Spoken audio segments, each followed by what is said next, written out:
Okay, here is some reinforcement for our Unit 1 test so that we can retake this and get a better score on it so we can get that in the grade book. So every time this happens, I look at what needs to be reinforced, and I'm going to start with solving quadratic equations. First of all, we know we are looking for two solutions. The highest exponent tells me how many solutions I'm looking for. So because of that, I am trying to find two solutions. The first thing we want to do when we are solving any kind of quadratics is see if it is factorable. Okay? This could make our life really easy if it's factorable. So, on the top of the x goes the third letter, which is 12. The bottom of x is 7. Now we ask ourselves what multiplies to make this.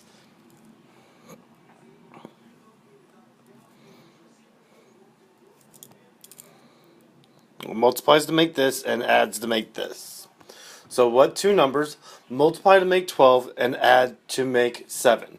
So we know 1 and 12.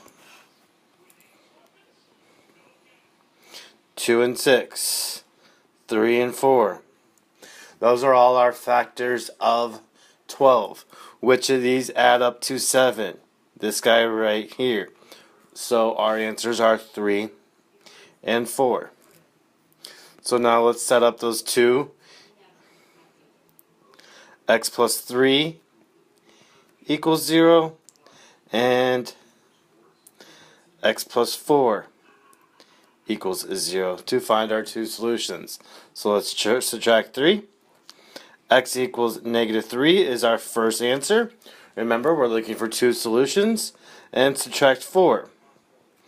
X equals negative 4.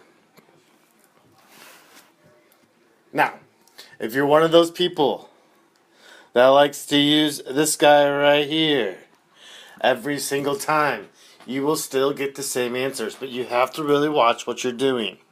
Okay? And it's going to take a little longer. So what's mentioned our equation? Our equation is x squared plus 7x plus 12.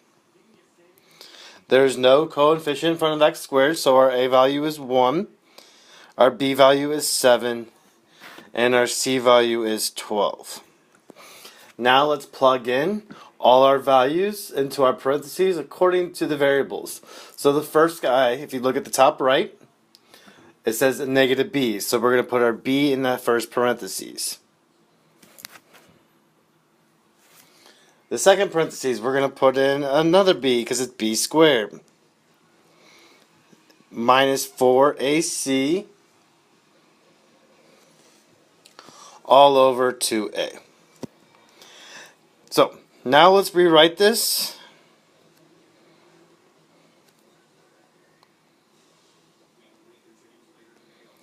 And let's figure out what is underneath the radical.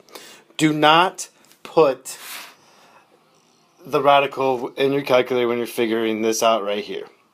Literally type everything that it says, even the parentheses. So, parentheses 7 parentheses squared minus 4 parentheses 1 closing parentheses open parentheses 12 close. In your calculator you should get 1. Okay, now notice that this guy right here is a perfect square. So the square root of 1 is 1. The parentheses disappears altogether, all over 2. So when this guy is one of our perfect squares, the radical disappears altogether.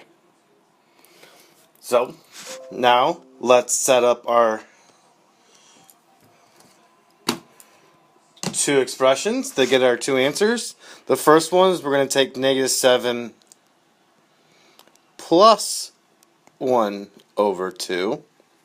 and negative 7 minus 1 over 2. You asked where I got these two equations. I just took this and separated it into two different problems. So we end up with negative 6 over 2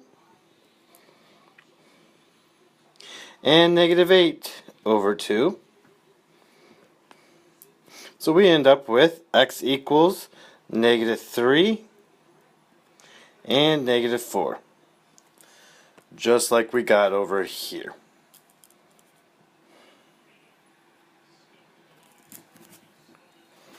So this very first example, it was factorable. But what I want you to know is that you don't always have to factor. You can do the quadratic formula. But please, if it's a perfect square underneath the radical, it cleans up all together.